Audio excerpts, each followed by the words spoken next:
Well, hello everyone. We are out here in Berea. Tom and I are standing here in the middle of a blizzard, as you can see. We are getting ready for a weather game on Sunday. It's starting now with these beautiful flurries that you see. The Browns and the Houston Texans on Sunday, the first place Browns, I should say.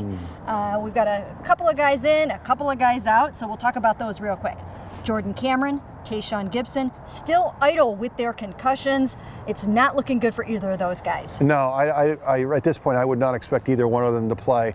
And the fact that they have a pretty decent record, you never want to rush guys back with concussion, but you can take even more, a little bit of more on the safe side when you have a 6-3 record. And you know, when you look at Tashaun Gipson, what an unbelievable contribution he has made to the defense. I think he's a huge reason that they're 6-3, 6 interceptions, 1 forced fumble, and you know what? They're +9 in the turnover differential. That's huge. No question. I mean, there are so many analytics out there, what numbers are good, what numbers are bad, but one number that always stands out from the 20s on is turnover ratio. And when you have a quarterback that doesn't throw many interceptions and a defense that starts to turn the ball over, that's a good sign. Yeah, 12 takeaways in the last 4 games. So they will miss Tashaun, but they do have a plan for replacing him. Jordan Poyer and Jim Leonard. Probably Jim, I would guess, will get the start. Yeah. Jordan Poyer will get in there, and he will get some playing time. Yeah, and the other name that was kind of I was interested, Kawan Williams may get some time to do.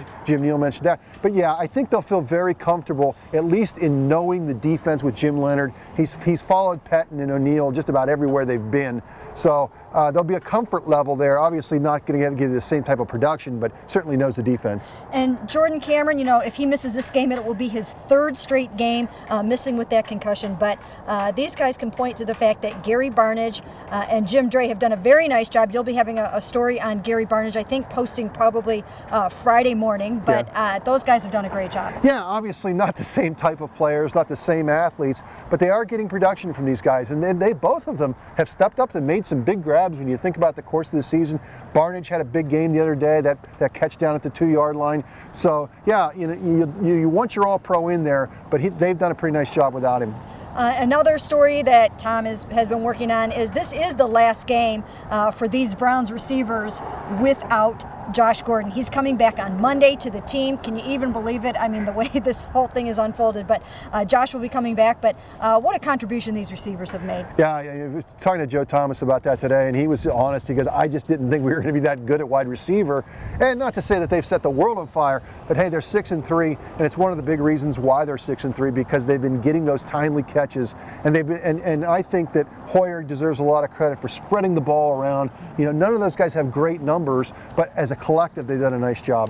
And we talked to the coordinators today, as we always do. They're gearing up for, of course, J.J. Watt, who everyone just says is a beast. And then we talked to Chris Tabor, and what do we always have to talk to poor Chris Tabor about? Yeah, poor Chris Tabor. His other units are doing really well. They're kicking the ball well. They're covering well. They just can't field a punt to save their lives. And he admitted today he's never seen anything like this on one of his teams. They just have to keep working at it and hope somebody can step up and just give them some kind of contribution. And you know what? He always says, Travis Benjamin, he hasn't ruled him out.